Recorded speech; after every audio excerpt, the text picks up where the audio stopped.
గత 6 నెలలుగా శ్రీకాకుళం జిల్లాలో శిశు జనన నిష్పత్తి ఆందోళన కలిగిస్తోంది. స్కానింగ్ లో ఆడపిల్ల అని తెలిస్తే చాలు గర్భం తీసేస్తున్నారనే వార్తలు వినిపిస్తున్నాయి.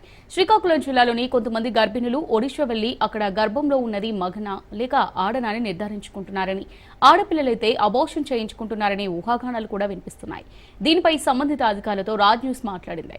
గత 6 నెలలుగా జిల్లాలో శిశు జననాల నిష్పత్తి ఆందోళన కలిగిస్తోందని అధికారులు కూడా చెబుతున్నారు. దీనిపై ఇప్పటికే తమ బృందాలు పరిశీలిస్తున్నాయన్నారు.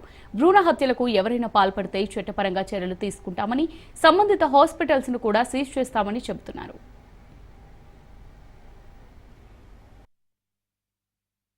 6 నెలలుగా శ్రీకాకుళం జిల్లాలో నమోదైనటువంటి జననాల నిష్పత్తిని చూసుకున్నట్లయితే అమ్మాయిల సంఖ్య కంటే అబ్బాయిల సంఖ్య ఎక్కువగా ఉంటుంది. అయితే ఈ నేపథ్యంలో భ్రూణ హత్యలు జరుగుతున్నాయేమో అనేటటువంటి అనుమానాలు కూడా వస్తున్నాయి. అయితే దీనికి సంబంధించినటువంటి పూర్తి వివరాలను వివరించడం కోసం శ్రీకాకుళం జిల్లా నుంచి DMHO ఆఫీసర్ డాక్టర్ బాలమురళీకృష్ణ గారు మనతో పాటు ఉన్నారు. ఆయనతో ఒకసారి మాట్లాడదాం. సార్, మనం చూసుకున్నట్లయితే గత 6 నెలలుగా జననాల నిష్పత్తిలో చాలా వేరియేషన్ కనిపిస్తుంది. అసలు దీనికి కారణం ఏంటంటారు? భ్రూణ హత్యలు జరుగుతున్నాయేమో అనేటటువంటి వార్తలు కూడా వినిపిస్తున్నాయి. ఏం చెప్తారు? 1000 మేల్ చిల్డ్రన్ మనకి పుడితే 1000 మంది ఆడపిల్లలు పుట్టాలి. న్యాచురల్ ప్రాసెస్ అది. ఒక అటు ఇటు ఉండొచ్చు.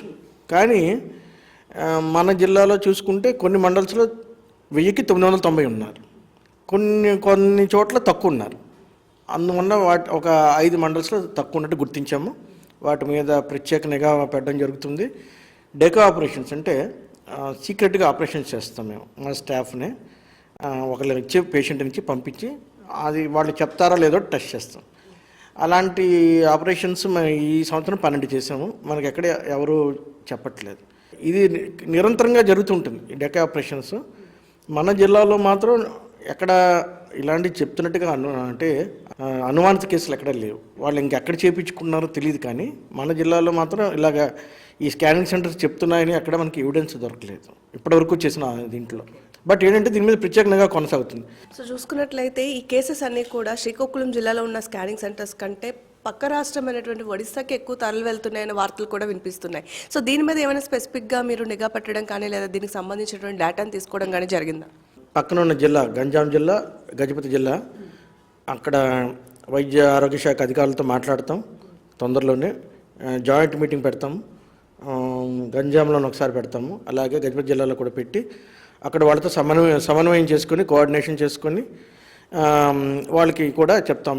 మీ నుంచి ఇలాగ మా వాళ్ళు ఇక్కడి నుంచి ప్రజలు అక్కడ వెళ్ళి చేయించుకుంటున్నారని ఒక కంప్లైంట్స్ ఉన్నాయండి. డీప్గా మీరు దీని మీద నిఘా పెట్టండి. అవసరం ఉంటే వాళ్ళ మీద యాక్షన్ తీసుకోమని రిక్వెస్ట్ చేయడం జరుగుతుంది. సార్, మనకు ఆల్రెడీ లింగ నిష్పత్తి చట్టం కూడా అమల్లో ఉంది. చాలా కఠిన చర్యలు తీసుకుంటారని కూడా ప్రజలందరికీ తెలుసు. అయినా సరే ఎక్కువగా ఈ భ్రూణ హత్యలకు పాల్పడడానికి ఎలాంటి కారణాలు అసలు బేస్ అని చెప్పుకోవచ్చు? మగపిల్లడు ఉంటే మాకు ఫ్యూచర్ బాగుంటుందని ఇంకా ఒక అపోలో ఉన్నారు. ఇంకా కొంతమంది అంటే ఎడ్యుకేటెడ్లో లేదు. ఎడ్యుకేటెడ్లో ఫీమేల్ మేల్ ఇద్దరు కూడా ఈక్వల్ అని ఎడ్యుకేటెడ్ లేరు. ఇంకా రూరల్ ఏరియాలో కొద్దిగా మగపిల్లడు పుడితే బాగుంటుంది అని ఒక అపోహలో ఉన్నారు. దానివల్ల ఇవి జరుగుతున్నాయి. సో ఒకవేళ సొసైటీలో ఇలానే కంటిన్యూ అయినట్లయితే నాట్ ఓన్లీ శ్రీకాకుళం ఓవరాల్గా తీసుకున్నా సరే ఈ రేషియో ఇలాగా అప్ అండ్ డౌన్స్లో వెళ్తే ఎలాంటి దుష్పరిణామాలు ఎదురయ్యే ఛాన్సెస్ ఉంటుంది? ఫ్యూచర్లో చాలా కాన్సిక్వెన్సెస్ చాలా భయంకరంగా ఉంటాయి. ఇది ఫీమేల్ మేల్ రేషియో డిస్టర్బ్ అవుతే కాన్సిక్వెన్స్ చాలా తీవ్రంగా ఉంటాయి. ఫ్యామిలీస్లో కూడా కొంచెం డిస్టర్బెన్సెస్ ఉంటాయి. అందువల్ల ఏంటంటే ఇది కరెక్ట్ కాదు అని ప్రజలకు ముందు అవేర్నెస్ మేము కలెక్ట్ చేస్తుంటాం. ఫ్యూచర్లో కూడా కలెక్ట్ చేస్తాం. సో ఎట్లాంటి ప్రోగ్రామ్స్ కండక్ట్ చేస్తారు బేసిక్గా భ్రూణ హత్యల మీద స్పెసిఫిక్గా ప్రజలకు అవగాహన కల్పించడానికి? ఆశా వర్కర్స్ ఉంటారు, మాకు ఏఎన్ఎంస్ ఉంటారు, MLHPలు ఉంటారు. MLHPలు అంటే BSc ట్రైన్డ్ స్టాఫ్ నర్స్ ఒక్కొక్క విలేజ్లో ఉంటారు. వీళ్ళకి ఏంటంటే ఫ్రీక్వెంట్గా ఈ కౌన్సిలింగ్ చేస్తారు. గర్భం ధరించినట్టే మన దగ్గరికి రిజిస్ట్రేషన్కి వస్తారు. అంటే గర్భవతి కింద నమోదు చేయించుకుంటాను. అప్పుడు వాళ్ళకి కౌన్సిలింగ్ ఇస్తాం. ఇది మీరు జాగ్రత్తగా చేయండి. అక్కడ స్కానింగ్ చేయించుకోవాలి. కంపల్సరీగా స్కానింగ్ చేసుకొని చెప్తాం, గవర్నమెంట్లోనే ప్రైవేట్లోనే. కానీ ఇప్పుడు మీరు ఆడపిల్ల మగపిల్ల అడగద్దు అనేసి వాళ్ళకి అవేర్నెస్ కలెక్ట్ చేయడం జరుగుతుంది. సో ఒకవేళ విత్ ఎవిడెన్స్తో ఎవరైనా పట్టుబడినట్లయితే పేరెంట్స్ కానివ్వండి లేదా స్కానింగ్ సెంటర్స్ కానివ్వండి ఇలాంటి భ్రూణ హత్యలకి ఆలోచన విధానం చేస్తున్నట్లుగా సో ఎలాంటి చర్యలు తీసుకుంటారు వాళ్ళ మీద? స్కానింగ్ సెంటర్స్ డాక్టర్స్ మీద ముందు నోటీసులు ఇస్తాం. తర్వాత స్కానింగ్ సెంటర్ సీజ్ చేస్తాం. సీజ్ చేసి మరి డాక్టర్స్ మీద కూడా చర్య జరుగుతుంది. ఎవరైనా చేస్తుంటే వాళ్ళ డాక్టర్స్ మీద కంప్లైంట్ ఇస్తాం. ఏపీ మెడికల్ కౌన్సిల్ ఉంటుంది రిజిస్ట్రేషన్ చేసేది, డాక్టర్ మీద ఏపీ మెడికల్ అంటే కంప్లైంట్ ఇవ్వడం జరుగుతుంది. వీళ్ళు ఇది ఇలాగ చేస్తున్నారు, కరెక్ట్ కాదనేసి వాళ్ళు చర్య తీసుకుంటారు. సో ఓవరాల్గా ఈ నిష్పత్తి రేట్లో కొన్ని మండలాల్లో తక్కువ ఉంది కాబట్టి అక్కడ ఏమైనా స్పెసిఫిక్ రీజన్స్ ఐడెంటిఫికేషన్ అంటే స్పెసిఫిక్ రీజన్స్ అంటే అనాలిసిస్ చేస్తున్నాం. ఇంకా ఆ మండలంలో ఉన్న స్కానింగ్ సెంటర్ మీద ప్రత్యేక నిఘా పెడతాం.